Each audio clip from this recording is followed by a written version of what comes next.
You know that pragmatism, American pragmatism, for example, was practically dead by the end of the 40s and beginning of the 1950s. Interest in Dewey was at the absolute nadir in America.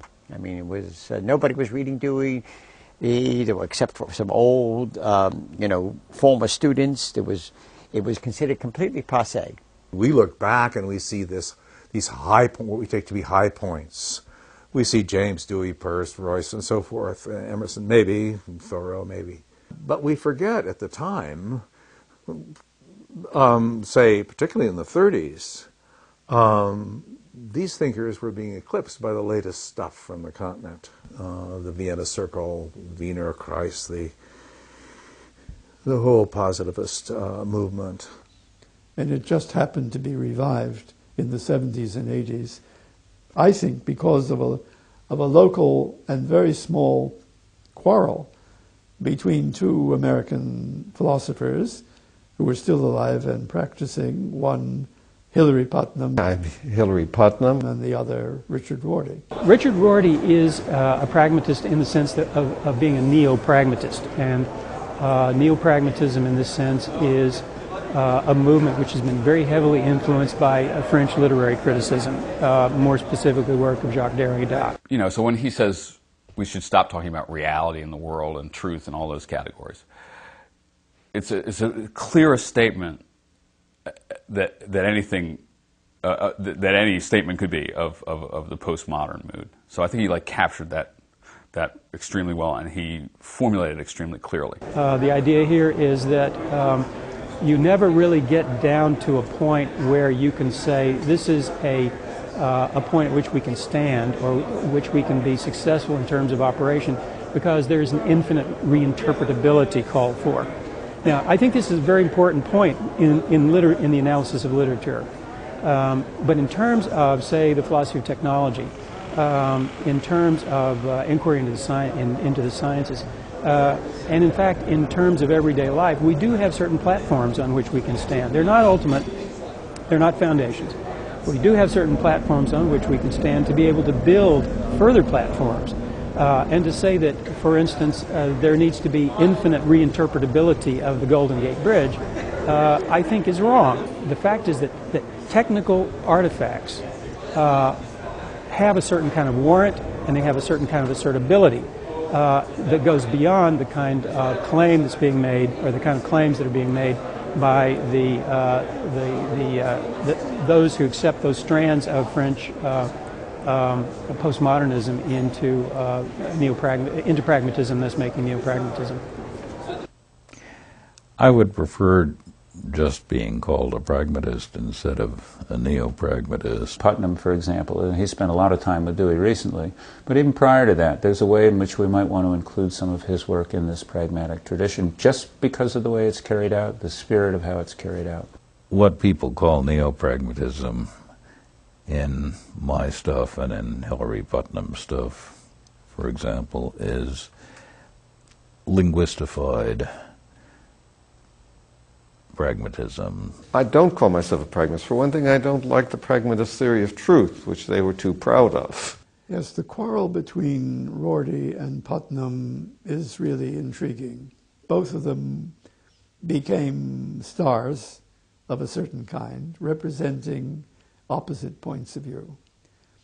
Putnam represents the pole of thinking which says we're making slow progress toward some kind of a valid and adequate picture of all the philosophical questions. The classic questions are still with us. We're still working at it. There have been a lot of false starts, but we are making progress. Every philosopher feels, and this is to the credit of analytic philosophy, that if analytic philosophy didn't live up to this great dream that the new science, or the new science plus the new logic, a dream that Russell very much felt, for example, in the pre-World War I period, if that dream that philosophy, that the new science and the new logic would solve philosophical problems, didn't pan out, nevertheless, we learn more about why and how difficult they are and why they're so difficult. And that is maybe the lasting philosophical progress. We have a deeper insight into the issues, and also we have more possibilities which we have to sort out. And Rorty says, nonsense. The game is over. The older conventional view that we could answer the questions that classic philosophy had posed is just a kind of self-deception.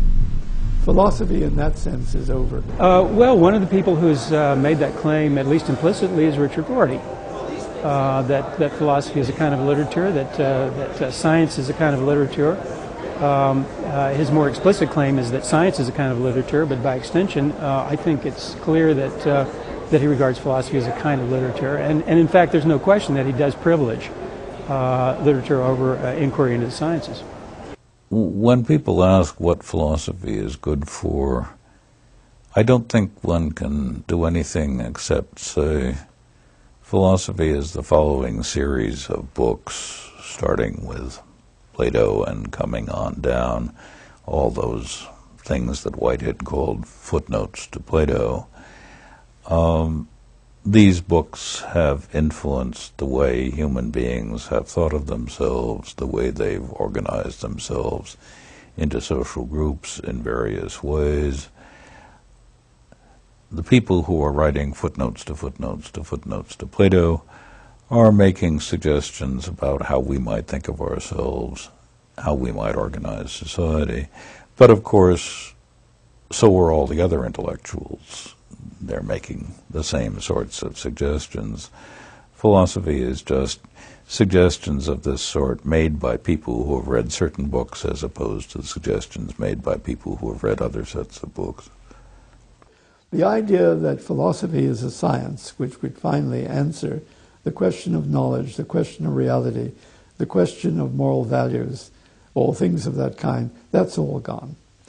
Now then, Putnam said of Rorty, look, you're a spoiler, you're an anarchist, you're a nihilist, or, and here's the last dirty word of the bunch, you're a relativist. Again, Rorty says, and this he doesn't deny having said, in fact that's in print, that as far as I'm concerned, the notion of warrant, justification, is a sociological notion.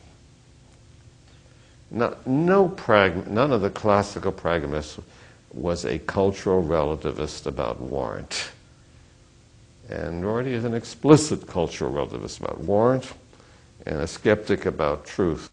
And Rorty says of Putnam, no, my friend, you're the relativist. I could have been, but I was clever enough to see that relativism is an untenable position, and I didn't ever commit myself to a view which would have justified what you now say.